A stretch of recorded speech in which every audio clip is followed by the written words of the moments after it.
Сето увозено стадо од аваси овци, кои се увезени 69-та крајот, 506 грла и почетокот во јануар на 70-та година околу 1500 грла и плюс 126 грла од источно-фризиска овца. Од тоа стадо до денес има останато само 80 до 100 грла.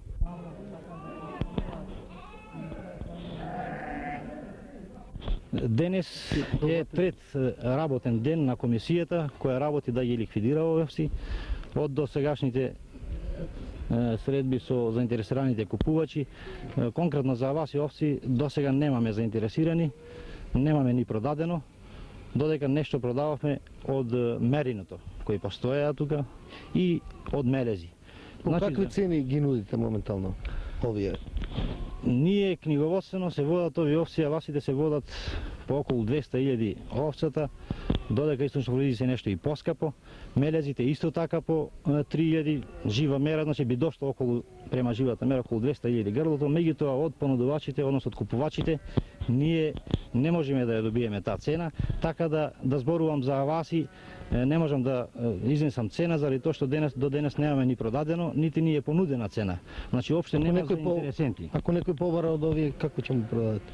Ако некој побара, ние ќе покушаме да се држиме на она книговодствена вредност. Али велам, бидејќи досега немавме ни заинтересирани и тоа ќе зависи пак од ситуацијата, од заинтересираните, колку ќе има и што ќе нудат тие. Али моја оцена е дека повисока цена се дават, односно и состојбата практично ни кажа дека повисока цена се дава за мериното овци него за аваси. А кога мериното ги даваме на 60.000 динари, значи би се движела тука и за аваси, а досега немаме ни заинтересирани за тој случај. Ова е изгледа планирана загуба, така? Ова е во секој случај планирана, затоа и банката ни наложува под најхиден пат да ги оттуѓиме како би се смалиле тие загуби и како би не се довело до поголеми загуби, а исто така и објектите да се пренаменат со мали реконструкции за одгледување на јуници, односно за говедарството на Зик Пелагонија, додека опремата која беше за мозење, која исто така со и увозот на овците беше и таа купена, која кошта околу $10.000, од Алфа Лавала за мозење, и таа е, значи само после месец дена употреба, и таа е оставена така, пропадната е, така да сега е ван употреба, не може да се употреби. И што сте по занимање? По занимање сум инженер агроном. Како стручно лице, можете ли да ми кажете кој е крив за сите овие загуби и колкави се? Моje мислење како кога изнесувам моje мислење, значи како стручњак, кривица е во тоа што се погреше уште во самиот импорт, пред се, значи, локацијата на фармата, а најважно увозот на толков број овци за експерименти. Кога веќе беше од пракса познато во Југославија дека беа извршени повеќе импорти на такви овци и тешко се аклиматизират, требаше да се оди само на увоз на некои 50 до 60 грла овци, па со тоа да се врше експерименти кои можеше да дадат и резултати, заради тоа што еве имаме и нешто резултати од тоа со мелезите, прва генерација, втора генерација, кои се покажале дека ќе може нешто да се успее во тој поглед, да се подобри ако треба млечност или волна од некоја раса. Значи на тој начин би можело да се постигне успех. Со оригинал чување на тие раси овде, значи во секој случај не успева. И грешка е на оние што советувале и што си одобриле таков ризик да увозуваат и да вложуваат толку средства за увоз на тако голем број на грла. Загуба колкава ќе биде? Од досегашните резултати, евиденција во постоечиот З за светлост не постоеше да се види поединечно секоја година, со исклучок на една 72 година, која евидентирана беше загуба околу 190 милиони. За другите години немаше таква евиденција посебно да се води, да се знае, меѓутоа сега со ова ликвидирање потполно на стадото, односно со принудно колење и со угинување, која се докрајче до крај, веројатно значи ќе биде многу поголемата за ова година, за 73-та загуба ќе биде многу поголема. Ќе ви молам, вие од кај сте? Јас сам од Тетово. Од Тетово. Зошто сте овде дојдени? Јас сам дојден овде да земем неколку овце за приплод. Од кој ќе земите? Од овие аваси или од аваси некоја ќе земеме и од овие мерине. Сметаме дека ќе бидони рентабилни кај нас. Пошто ми јаткај сам се родил со ними, живим со овците и ги одгледувам. И ја мислим да ќе биде многу побави кај мене овците него колку што биле овде. Колку ќе земете рекол? Мало ќе земеме, пошто јас сам само ја и жената сме. Вие пред малку слушате дека овие овци овде доста загинуваат. Знам. Ја разбирам да загинува. Ама вие ризикувате сега, или? Да, да. Ја ризикувам, значи, и ако загине, значи она нема да загине, да гине све. Па ќе платите ли 200.000 динари за ова? Не, не. Не Колку ви платиле за Ја. ова? До 60.000. Више не платим. Вие колку ќе земете овци? Заедно 100 глави. Од кој? Од оние мелезите и од мерините. Зошто од вас не земат? Па од тие не може да ги држиме тие, знаеш.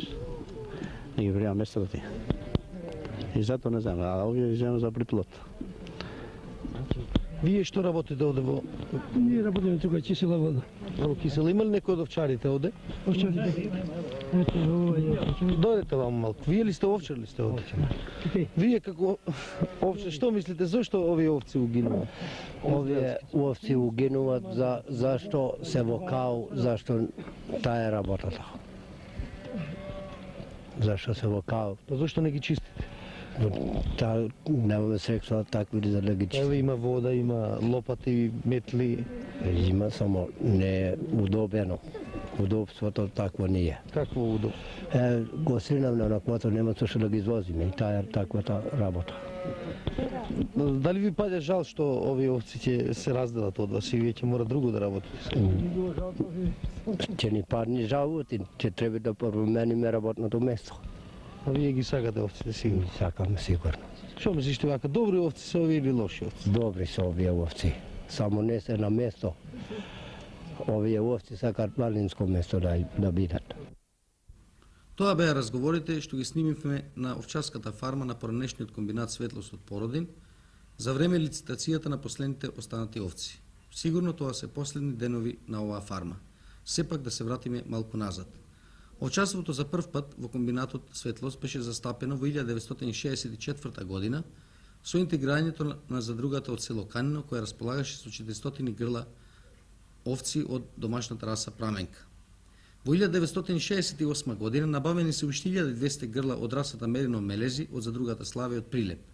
Сите овци беа сместени во постојните штали во селата Канино и Славени. Во 1969 година беше изградена нова фарма за овци во селото Меджитлија, каде овците беа префрлени, а истовремено беа набавени уште 506 грла од Израел од типот Аваси и 124 грла овци од источнофризиската раса од Западна Германија.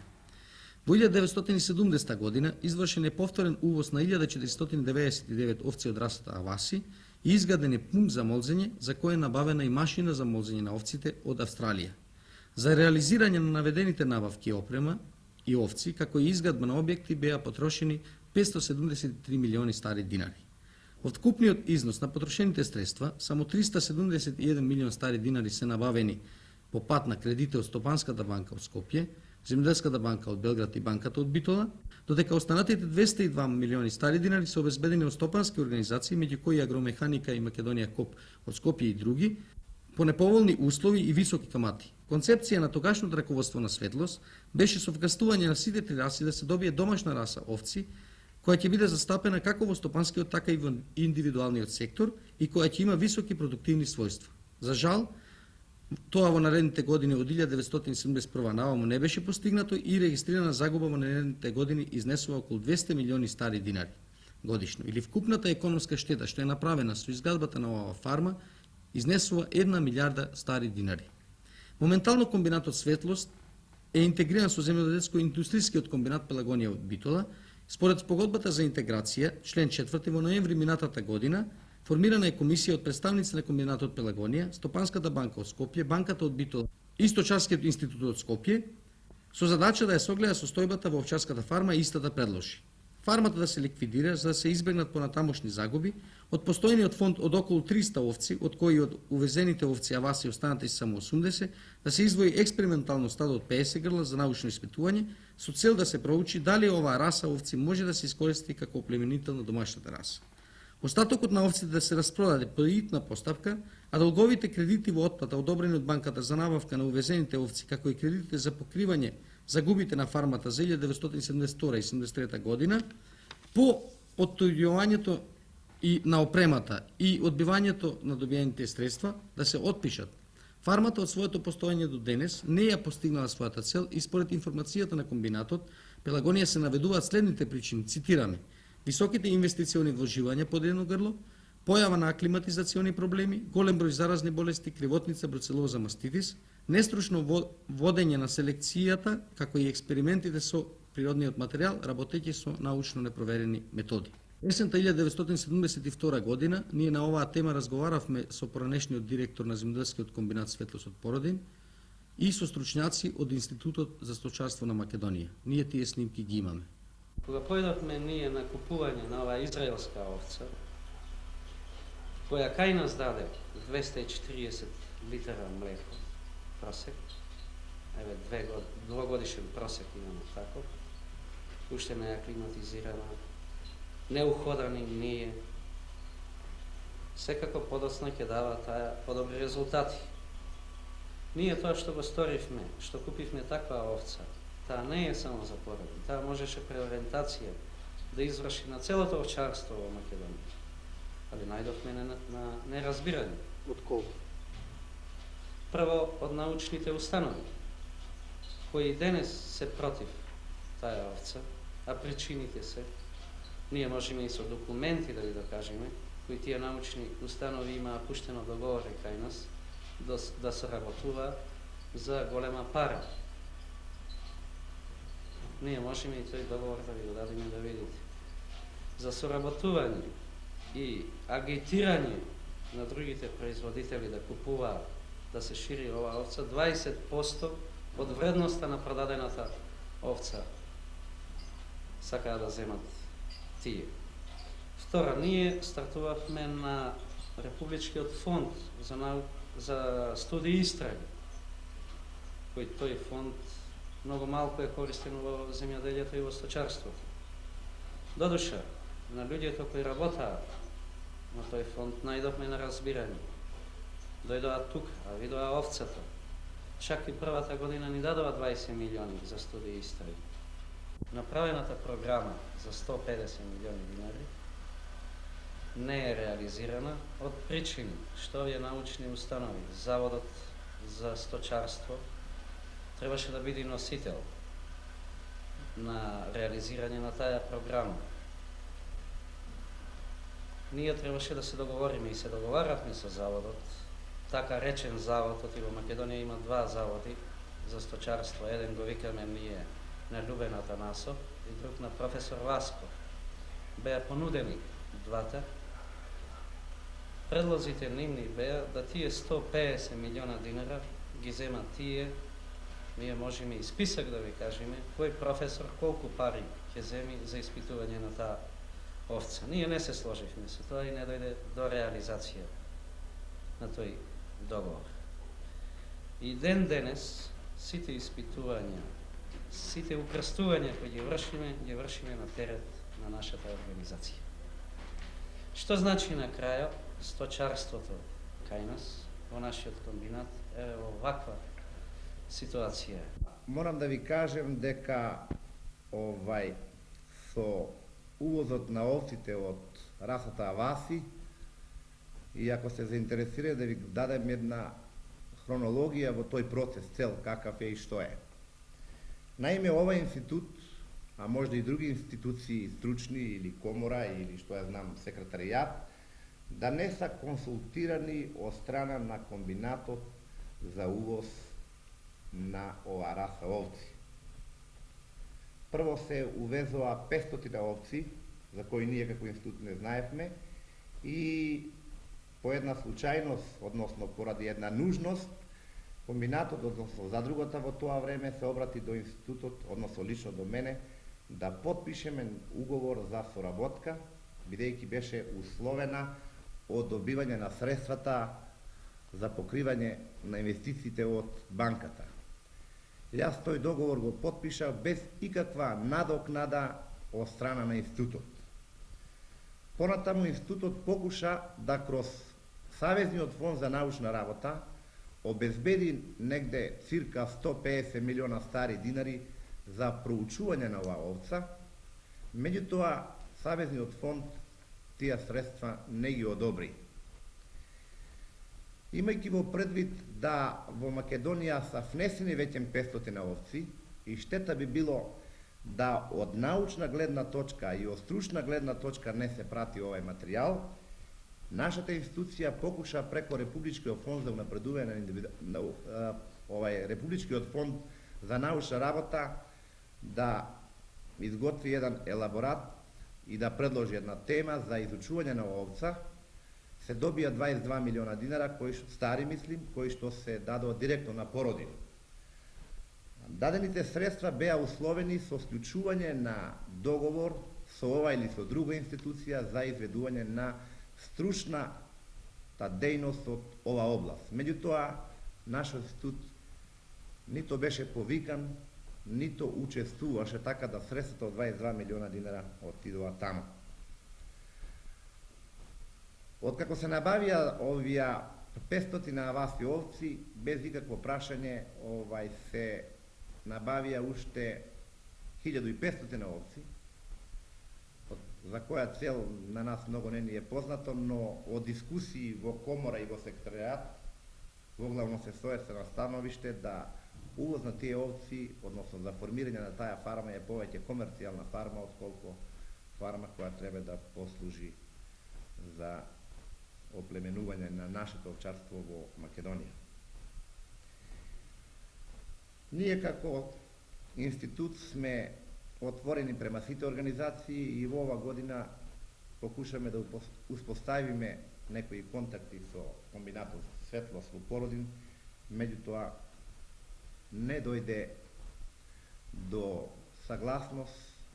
Директорот изјави дека он има своји стручњаци, дека помоќ од нашиот институт нема да биде голема, дека сме многу скапи. Меѓутоа, за све ово јас сметам дека професор доктор Миливој Ташковски ќе ви даде поисцрпно како се одвивале работите, отколку јас како директор, бидејќи тој е домен повеќе на директните стручњаци кои работат во ова институција, на проблематика. Како научна и стручна установа, а и поединечно како соработници во оваа установа, начелно никој не е против аваси овца, бидејќи таа позната во светот како високопродуктивна овца со своји позитивни особини, меѓутоа исто така позната и со низа негативни особини. И нашиот став во однос на авасија овца, кој е категорисан како негативен став, негативен е до толку што ние како научна и стручна установа сакаме да се однесеме критично према таа овца, со цел да претходно провериме дали таа овца со сите своји позитивни и негативни особини може да најде свое место во наше поднебје, во наши животни и еколошки услови, односно дали со оглед на амбиентот во кој доваѓа прв пат во историјата на нашето овчарство, таа овца ќе послужи како еден користен мелиоратор на нашето овчарство во правец на подигнувањето на млечноста или не. Како високо продуктивна и племенита раса овци нам ни е однапред познато да аваси овца захтева и соодветен ниво на исхрана, смештај, гледање од страна на држателите, кои услови, просечно посматрајќи ги нашите стопани, не се удоволени во доволна мера, што гарантира да генетските потенцијали кои овца ги има со себе не може да дојдат до изражај преку економско поле и економскиот учинак. И затоа ние стоевме на становиште да треба, и стоиме и сега на становиште, да треба аваси овца да се искористи во еден смисол филтрирана кроз нашата овца, за да може да даде производи кои понатаму ќе бидат користени во стопанството и во производните услови, а не во чиста крв и во чиста раса да се пласира и да се шири во овчарство на Македонија. Добив утисак дека ова установа за таа соработка пред задругата поставувала такви захтеви од материјално-финансиски карактер, да надоместот што требала таа установа да го даде на овој институт представува 20% од вредноста на овците. Практично тоа представува една заблуда. Добронамерна или злонамерна не би може да се произнесам. Бидејќи по договорот кој е представен во претходната емисија за која стануваше збор, излегува да овој институт барал по 3500 стари динари по овца и 5000 динара по уматичен овен, како и 10% од проданата вредност на приплодниот материјал под мадако што се добива од целото стадо.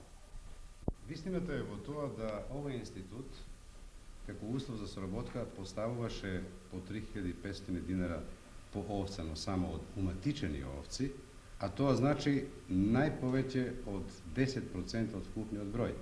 Практично излегува дека сумата што ја наведува задругата е 10 пати помала отколку ли што таа смета да треба да биде.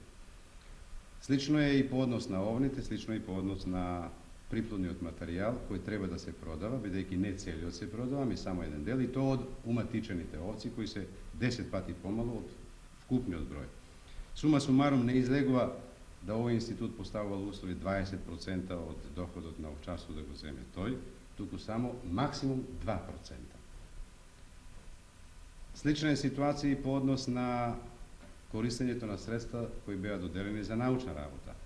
Од предвидените 150 милиони динари, кои требаше да се добијат од Фондот за финансирање на научна делатност, овој институт рефлектираше најповеќе за 20 милиони динари, односно нешто помалку од 15%, со тоа што на себе земаше целокупна обврска да ја проследи целата работа, да изготви материјали потребни за анализа и даде препораки за натамошна судбина на оваа овца и нејната улога и место во унапредувањето на нашето овчарство. Со еден збор, ако постоеше малку добра желба од страна на раководството на Сдружениот комбинат Светлост Породин, соработката можеше да се успостави и материјално-финансиските причини не беа причина за материјално-финансиските средства не беа причина за несоработка. Туку можеби имаше друго посреди што практично да ви кажам не ни на нас доволно јасно. Можда субјективни моменти, известна нетолерантност од страна на директорот на задругата према стручните соработници и стручните служби, како доказ на што служи и фактот да досега ова задруга не успоставила ниту со една научна и стручна установа, не само во Република Македонија, туку и во Југославија, една соработка од што може да се изведе заклучок да за директорот на прво место е таа соработка депласирана, не на место, непотребна, па како резултат на тоа доаѓа и да се успоставуваат овакви односи какви се и меѓу задругата и овој институт.